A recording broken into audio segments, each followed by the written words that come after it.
ආයිබෝන් සියලුදෙනාට ඕගොල්ලෝ කවදා හරි හිතලා තියෙනවද ලක්ෂ ගානක මැණික් ගලන් මිලදී ගන්න. එහෙම නැත්නම් දැනටවත් මැණික් ගලන් මිලදීගෙන තියෙනවද? අද වීඩියෝ එක එහෙනම් දිගටම නරඹන්න.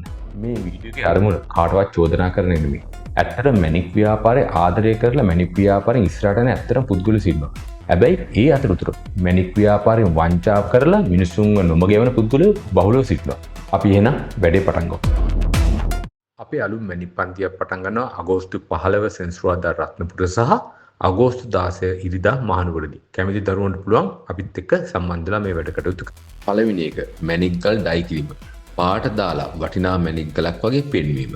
සමහර අඩු වටිනා ගල් වලට කෘතිමව පාට ඇතුළත් කරනවා. ඉන්පසු ඒ ගලේ ස්වභාවිකව ඉතා හොඳ වර්ණයක් ඇති මැණික් ගලක් වගේ විකුණන්න උත්සාහ කරනවා. සමහර ඩයි කරපු ගල් කාලයත් එක්ක මැකී යන්න පුළුවන්. ඒ නිසා මේ පාට ස්වභාවිකද කියන එක අහන එක ඉතා වැදගත්. ඒකට හොඳම උදාහරණයක් තමයි ක්වාර්ට්ස් පාට කිරීම. මම මේ පේජ් එකේ වීඩියෝ එකක් දාලා තිනවා ක්වාර්ට්ස් ගැන පාට කිරීම ගැන. ඔයගොල්ලන්ට අවබෝධයක් ගන්න පුළුවන් ඒකේ වීඩියෝ එක නරඹලා.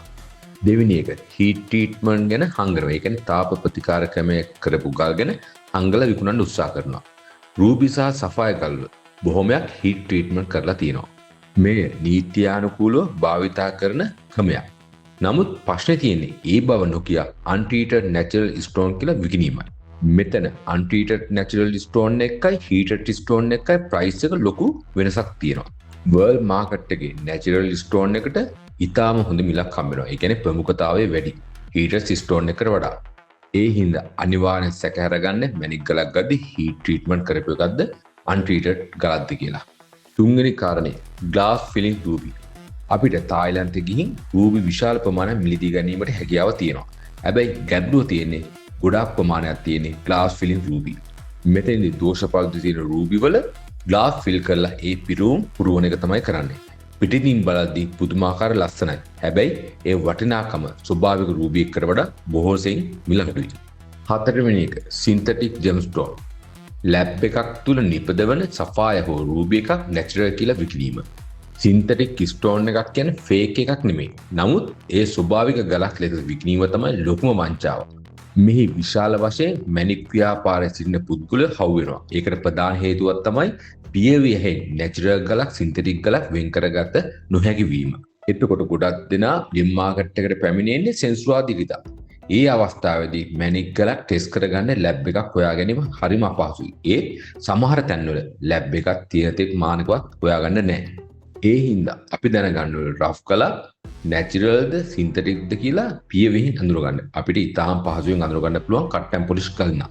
හැබැයි අපි රෆ් ගල් මේ ව්‍යාපාරය කරගෙන යන්න අවශ්‍යයි ඉස්සරහට යනවනම් අපිට ඒ හින්දා රෆ් ගල් ගැන හොඳ දැනුමක් අවශ්‍යයි. පස්වෙනි කාරණය ඔරිජින් ගැන බොරු කීම. ඒ කියන්නේ මැණික් ගල උපත ලැබපු රට ගැන බොරු කීම. මතක තියාගන්න මැණික් ගලේ රට අනුව මැණික් ගලේ මිල තීරණය කරනවා ප්‍රධාන සාධකයක්. ගොඩක් දෙනා කියනවා මේක ශ්‍රී ලංකාවේ. නෑ මේක මියන්මාර් රූබි එකක්. මේක කාශ්මීර් සෆායර් එකක් කියලා.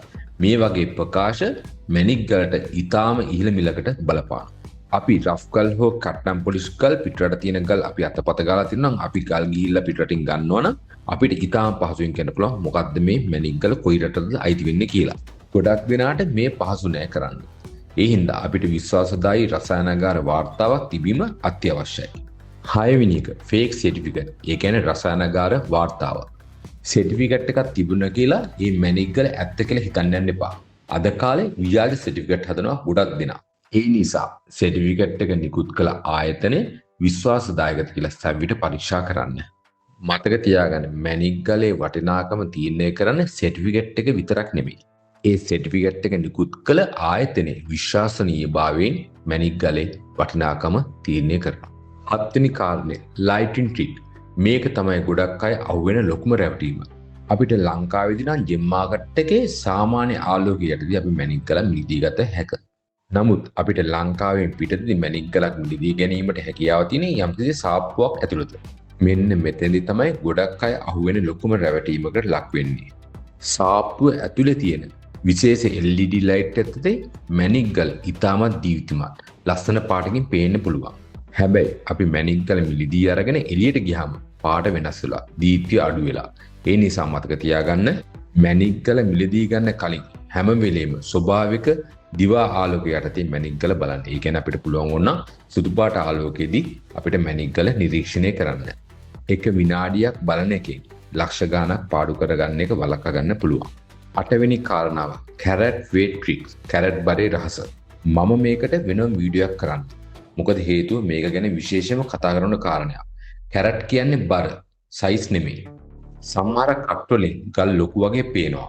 ඒ නිසා බර, ප්‍රමාණය, මානයක් වෙන වෙනම බලන්න වෙනවා. 9 වෙනි කාරණේ ඊටාම දරුණු ප්‍රශ්නයක්. Edit photo. ඒ කියන්නේ මැණික් ගලේ ෆොටෝස් අරගෙන ඒක වෙනස් කරලා. ගොඩක් දෙනා පුරුදුලා තිනවා ජංගම දුරකථනය හරහා මැණික් ගල් වල ෆොටෝස් හුමාරු කිරීමට. හැබැයි මතක තියාගන්න මේ මැණික් ගල් වල ෆොටෝස් හැම එකක්ම ඇත්ත වගේ හිතන්න එපා. මොකද ගොඩක් දෙනා සැචුරේෂන් වැඩි කරලා ගලේ කලර් බැලන්ස් එක වෙනස් කරලා ඒ නිසා පියවියෙන් දකින්න මැණික් ගලට වඩා ආස්පතින් වෙනස් කලක් තමයි අපිට ෆොටෝ එකෙන් දකින්න හම්බෙන්නේ. ඒ නිසා ගලේ පාට, දීප්තිය, ගුණාත්මක භාවය ෆොටෝ එකකින් විතරක් තීරණය කරන්න යන්න එපා. හැම වෙලේම පියවියෙන් මැණික් ගලක් බලන්න උත්සාහ කරන්න. නැත්තම් වීඩියෝයක් අනිවාර්යෙන් ගිල්ලන්න. ඒක තමයි ඇත්තටම ගලේ සැබෑ පෙනුම බලන්න හොඳම ක්‍රමය. 10 වෙනි කාරණේ ඉන්වෙස්ට්මන්ට් ග්‍රේඩ් ස්කෑම්. මතක තියාගන්න සෆාය පවුල කියන්නේ දවසින් දවස මිල ඉතාම ශීඝ්‍රයෙන් ඉහළ යනවා. තව සමහර ඉන්නවා මැණික් ගල් පෙන්නලා කියනවා මේක රෙයා, මේ මැණික් ගල තව අවුරුද්දකින් මිල දෙගුණ වෙනවා. මේ වගේ පොරොන්දු ඇහුනොත් වහම පෙවේසන් වෙන්න. මැණික් වෙළඳ පොලේ කිසිම කෙනෙක්ට අනාගතයේ 100% සහතික කරන්න බෑ. මේ මැණික් ව්‍යාපාරේ පායුගේ නිර්දන පුද්ගලයෙක් දන්නවා මැණික් ගලකට මිල ගහන්න කොහොමද කියලා. ඒ පුද්ගලයෙක් දන්නවා මැණික් ගලක් කොහොමද අපිට පාඩු නොලබ අපි මිලදී ගන්න කොහොමද කියලා. ඒ වගේ පුද්ගලෙක් කවදාවත් මේ වගේ කතාවලට අහු වෙන්නේ නැහැ.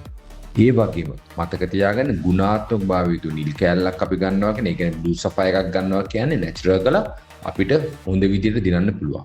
කවුරු හරි කියනවා නම් නැචරල් බ්ලූ සෆාය ගුණාත්මක ගල් හැමතැනම තියෙනවා. මම හිතන්නේ මේ කතාව තමයි මෝඩම කතාව.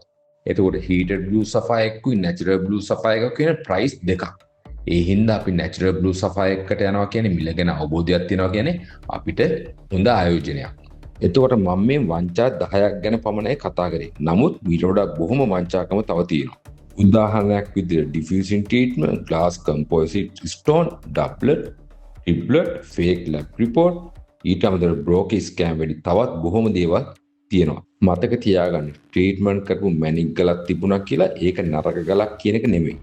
සින්තටික් ජෙම් ස්ටෝන් එකක් තිබුණා කියලා ඒක වටිනාකමක් නැහැ කියන එක නෙමෙයි.